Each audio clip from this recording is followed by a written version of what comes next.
Hey, what's up, everyone? Welcome to the NBA Pick and Pod. My name's Dawson Shine, and I'm your host. And I'm coming at you with huge news today. Absolutely ridiculous news. We've been keeping track of the past few days of huge free agency moves, with Durant going to the Warriors in the weakest decision I've ever seen. But yesterday came absolutely shocking news out of Miami. Dwyane Wade is going to the Chicago Bulls. Yes, Dwyane Wade, franchise leader in points, assists, steals, win shares, minutes, playoff points, playoff everything basically. And yet, he has left the Miami Heat to go to the Chicago Bulls. 2 years, $47 million. Absolutely mind-blowing to me. Dwyane Wade is 34 and a half years old. He is coming to the end of his career, and he asked Miami basically, pay me my money or I'm going to walk. And now he's done this a couple of years in a row, so all of us are going, oh yeah, he's bluffing again and again and again. He's not going to go through with it. He won't leave. Well, he did this time.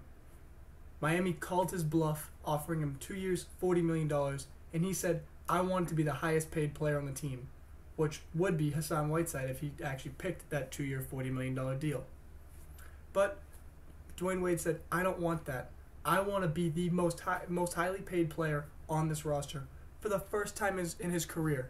Remember, Dwyane Wade has brought 3 championships to the Miami Heat organization. He won in 2006 as the best player, got Finals MVP, and one of the best Finals performances of all time. And then he won 2 championships, went to 4 Finals with LeBron James and Chris Bosh. But you know what the Miami Heat did every single time? They had him taking pay cuts and had other players being paid more.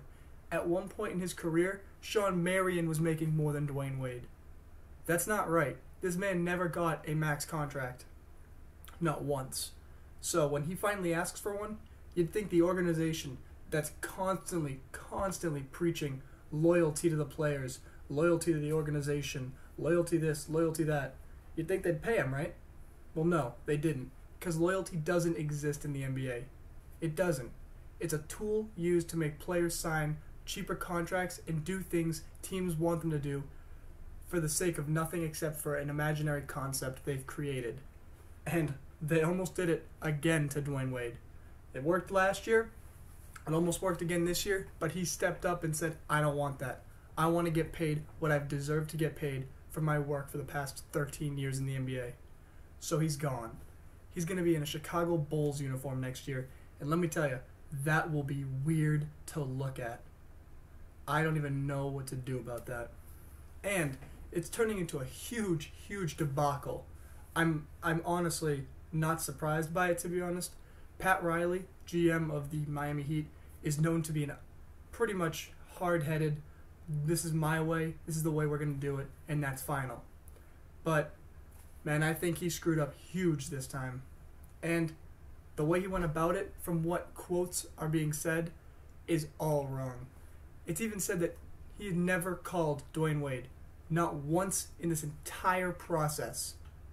Can you imagine if, you're trying to go for a job and you're doing an interview and they're asking you, oh, can you sign on for 4 years to work with us? And you never once talk to the boss? Wouldn't that seem absolutely ridiculous to you? That you have to work for a company for 4 years and you don't even get to talk to the boss before you sign on that paper? Or 2 years even. That's a long-term commitment. And you're giving up $7 million and the guy doesn't have the balls to come down the stairs and say, hey, what's up? This is my plan. Well, no wonder he left. And I may not be a huge fan of Dwyane Wade. To be honest, I absolutely hate him. But I think he made the right deal here. He got his 2 years, he got his $47 million. He gets to go to another organization that was willing to pay him what he earned, and Miami gets spurred because of it. Scorned. And they deserve it for the way they treated him. And now we get to watch him on a different team, which will be very confusing for any NBA fan of the last few years. But, let me tell you, it's going to be kind of interesting to watch this new lineup Chicago Bulls are rolling out. Because they kept saying they wanted to get younger and faster, and they wanted to try and speed up the game under Hoiberg's offense. And now they've signed Dwyane Wade and Rajon Rondo, 2 aging guards who can't shoot a 3 for their friggin' lives. What do you expect? I mean, they went against everything they said they wanted to do. They picked an aging Dwayne Wade whose knees are going to give out any second, and Rajon Rondo, who has definitely had some off seasons lately since his ACL tear back in 2013. He obviously had that awful performance in Dallas after getting traded there from Boston, and then followed it up with an okay season in Sacramento, but with much less effort given on the defensive end. And the sad part is, Rajon Rondo is known to be an awful shooter from three, and now, out of the big three in Chicago, their new big three, Jimmy Butler, Rajon Rondo, and Dwayne Wade, Rondo's got the highest three-point percentage. That's ridiculous. How is that even an indication of a good offensive system or prediction for this coming season? You want to move to shooting more threes, you want to move to playing faster, you're getting more points on the board, and you're throwing out a lineup of someone who can't hit a three, someone else who can't hit a three, and then a third person who doesn't even shoot because all they want to do is pass the ball to the people who can't shoot threes? Okay, good luck. It's going to be pretty funny to watch this lineup and see how it meshes, because it really doesn't seem like it's going to work out too well in the current NBA. I can't wait. You just got to pack the paint against this team, and no one can hit a three. But Chicago does get a loan of Dwayne Wade for 2 years at a huge contract value, and the good point about this is it will draw new fans, and it will also spite an organization the Bulls hate. That's the Miami Heat, of course. And I think that's amazing. A little bit of a kick just from another team, just to show they can do it and that Dwayne Wade would actually go through with this. I love it. But this awesome story about NBA loyalty at its finest is not the only story related to this that actually came out in the last few days. A story of actual loyalty, surprisingly enough, there is one organization besides the Lakers with Kobe Bryant that still practices loyalty, and that is the Dallas Mavericks, who honestly are a fantastic organization if you're looking to get paid at the twilight end of your career. Look at Dirk Nowitzki, who just got a 2-year, $40 million contract at age of 38. Now, we all know Dirk's done. He's cooked, kaput in German for him. I mean, he's going to be ending his career after this contract, as he said multiple times, but he wanted to get paid one last time. He wanted to get one more big contract because he has taken pay cut after pay cut after pay cut after pay cut past few years so they could try and build a team and get free agents. And they failed miserably every single time. I mean, how many stories we see where there's some big name free agent like, I don't know, say DeAndre Jordan last year, and you're looking at the team going, oh look, he might sign with Dallas. They've got so much money to offer him. They're throwing the house at him. And then, oh look, he's balked on his offer and he is now going back to the Clippers. Every single time, people use Dallas as almost a way to bring up their market value before they go back to their original team and take the same offer. But Dallas does take care of Dirk Nowitzki, and they did it again. He only made $8.3 million last year, but they've now upped his contract to 2 years, $40 million, because he is their best player in franchise history. He brought them a championship, and he's earned the right to get whatever the hell he wants. I mean, Mark Cuban said it himself. If Dirk Nowitzki wants to coach, we'll move Rick Carlisle to the side a little bit and give Dirk a new chair. They're willing to give anything he wants. And I think he deserves it. That's how Miami should have treated their best player in franchise history. Take a look at Dallas and learn from them. You should. But we all know they won't. So we'll move on to other big free agent signings, because there's been a couple more in the past few days, which I am definitely interested in. We've got David West, who has shown that ring chasing is actually a skill, and he is very good at it. He went from signing with the San Antonio Spurs last year for $1.5 million, almost nothing, and then going to the Golden State Warriors this year for 1 year minimum. This is obviously after Kevin Durant signed.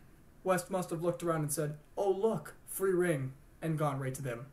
And they definitely need the forward help. I mean, their backcourt is looking mighty fine, but their front court is lacking bodies in general. They obviously lost Bogut, and Azili looks like he might be signing with Portland, according to numerous sources. So they're looking around for anyone that can fill it.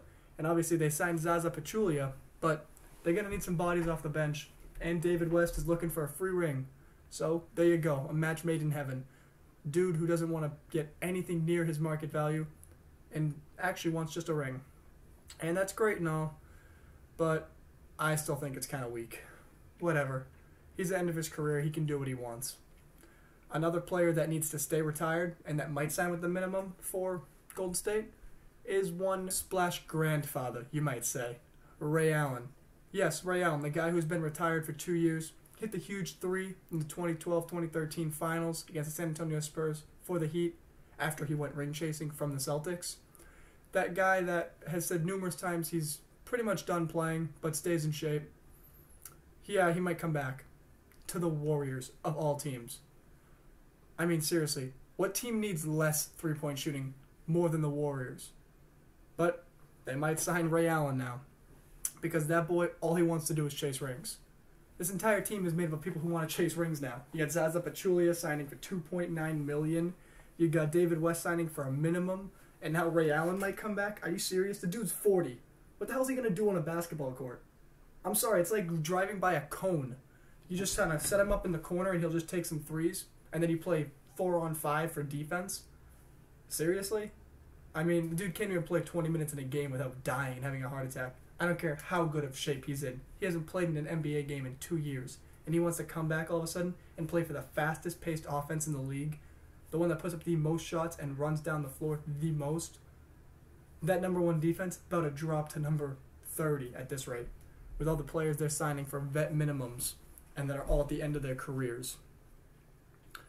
But they got Durant, they have Curry, they have Thompson, and Green. That's all they need, really, to win in the playoffs. I swear to God, though, if Ray Allen signs with them, I'm going to be so frustrated with all of these cheap deals for established stars and former stars. It's ridiculous. This team is good. It's great. It went to the finals and almost won a championship.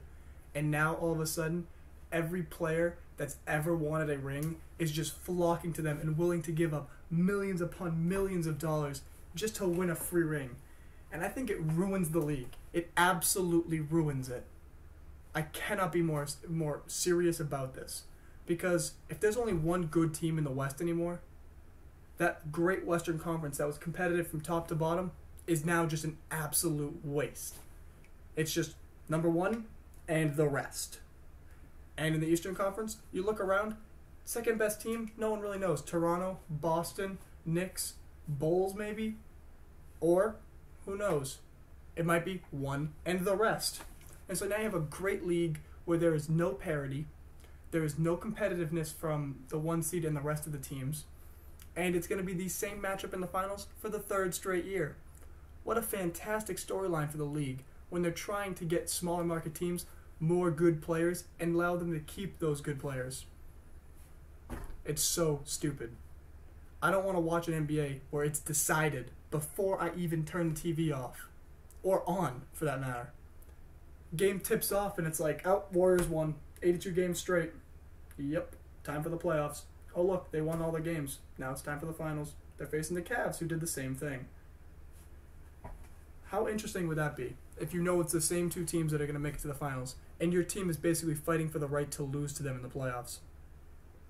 I don't even know what else to say about this besides that I'm disappointed in the league and the way it's going. With all these players only going to teams that are basically already contenders so they can win a ring, rather than actually staying around and fighting against those other teams, building around their own team, their own smaller markets. Reggie Miller said that earlier this week he was disappointed in the way that Kevin Durant acted because he couldn't believe leaving a small market team like Oklahoma City to go play for another contender and win a ring. Reggie Miller himself played for the Indiana Pacers his entire career. He never once left that team, even after losing in the finals near the end of his career, doing his best and consistently failing to reach his ultimate goal. He said that he could not even imagine going to another team and winning a ring because every time he looks at that ring and says, wow, I won my ultimate triumph, all he'll see through his fingers is all the people he left behind in Indiana. You know, the clerks at the stores, the farmers in the fields, all those people that loved to watch him play, and they're now looking back at him with the same sadness and lack of a championship, and now a lack of a star. He couldn't do it, and I can't believe that Durant was able to do it. But he did, and now we have very limited parity left in the Western Conference and the Eastern Conference. But it's obviously just my opinion. Maybe other people, especially Warriors and Cavaliers fans, love the lack of competitiveness. I don't know. Tell me in the comments, though.